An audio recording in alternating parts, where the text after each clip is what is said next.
we're looking at Unit 14, identifying, allocating and planning the deployment and use of plant, equipment or machinery in the workplace. This unit is, as I said, number 14, and I think in this series we're going to be 19 in all. This has a credit value of 9. Unit overview.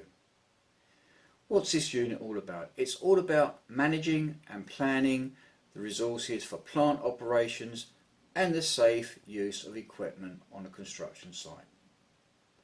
It's all about what machinery and equipment is to be used, checking regularly that it is fit for purpose and fit for the task. Management of plant and equipment is also about managing or checking on the competence and the skill base of the user, and making sure that the working environment and all near neighbours are kept safe. And it's also about the managing of the storage, safe access, servicing and the timely removal, and having the correct supervision in place so that the site or task is correctly supervised and monitored in accordance to the scheme of works and approved work methods in compliance with risk assessments, best practice and the provision and use of working equipment regulations. Let's have a look at the learning outcomes. There are 9 of them. Number 1. Ensure that the specification of the selected plant, equipment or machinery meets the needs of the project before deployment. This first learning outcome is all about doing research. So you want to look at a method statement, a contractor pre-start meeting minutes, a scheme of works or contract details. If it's a complicated or an unusual element within the construction environment, it may well be mentioned in the construction phase health and safety plan. The second learning outcome. Ensure that the plant, equipment or machinery to be deployed complies with current legislation and will be set up, operated and maintained by competent people. Types of product evidence one could use here would be training records, service and maintenance records, test certificates, weekly or daily thorough safety service check records and even permits to work. The list is not exhaustive, it's quite an easy element to evidence. Number 3. Implement a system to update the deployment and allocation of plant, equipment or machinery and operators as the project progresses or changes occur. You could be using pages from your site diary here or site meeting minutes, but I think an excellent piece of evidence for this learning outcome would be a completed plant schedule. You could also use a PPE log. Number 4. Don't forget. Let's have a little reminder. Let's slip in a reminder tip of the day. When you're completing your candidate statements, try to match your product evidence with your candidate statements. That completes the evidence circle. Let's go back to the learning outcome number 4. Identify hazards and assess risks arising from the use of plant, equipment or machinery, and implement measures that protect people and the environment. What we're talking about here is risk assessments and method statements, a site safety traffic management plan perhaps, or even a site safety audit. Number 5. Ensure that plant, equipment or machinery operations are planned appropriately and supervised and conducted in accordance with current legislation. Planning, site meeting minutes, method statements, permits to work. There could be even a specific site or task meeting if it's a complicated operation.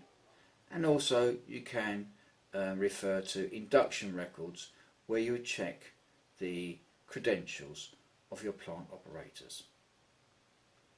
Number 6. Ensure the appropriate storage, servicing and maintenance of plant, equipment or machinery to meet operational and statutory requirements. Again, we could use the site plan, service and maintenance schedule, thorough daily, weekly plant, safety check records, maintenance records, scheme of works, may even be mentioned in the construction phase health and safety plan, and or a works or a task contract. Number 7. Identify learning needs for supervisors, operators and users of plant, equipment or machinery that will or could support the project or future project or operations. Ideal pieces of evidence here would be a staff training matrix or employee reviews or employee professional development plans. Also, it could be brought up at inductions that staff want training, but I guess most importantly a project planning meeting or a labour allocation meeting at project level when you're planning the skill base for the upcoming project or for future projects. Number 8. Encourage those involved or affected by plant, equipment or machinery operations to suggest improvements in safe operations. Feedback from those doing the work is now an essential requirement and has now been recognised as being very valuable indeed. So there should be feedback or access or room in your inductions, on your risk assessment method statements forms, for feedback to be given by those who are actually doing the work, and this has to be encouraged. So feedback recorded on RAMs, health and safety meetings, project planning, meeting minutes, feedback on induction records, or even feedback on permits to work. Feedback is key. Let's get some of that evidenced in your portfolio. Number 9. Ensure that plant, equipment or machinery which is no longer needed is returned or removed. Again, we're talking about a plant schedule which will not only have on it when the material, when your plant has arrived, when it's being used, who it's being used by, and when it was signed off and left site. Because one thing that a site manager doesn't need, he doesn't need to have an overcrowded site with pieces of plant which are there or being left around to deteriorate or perhaps be stolen. Also taking up valuable space, so it needs to be off-hired and gone from site in a timely fashion.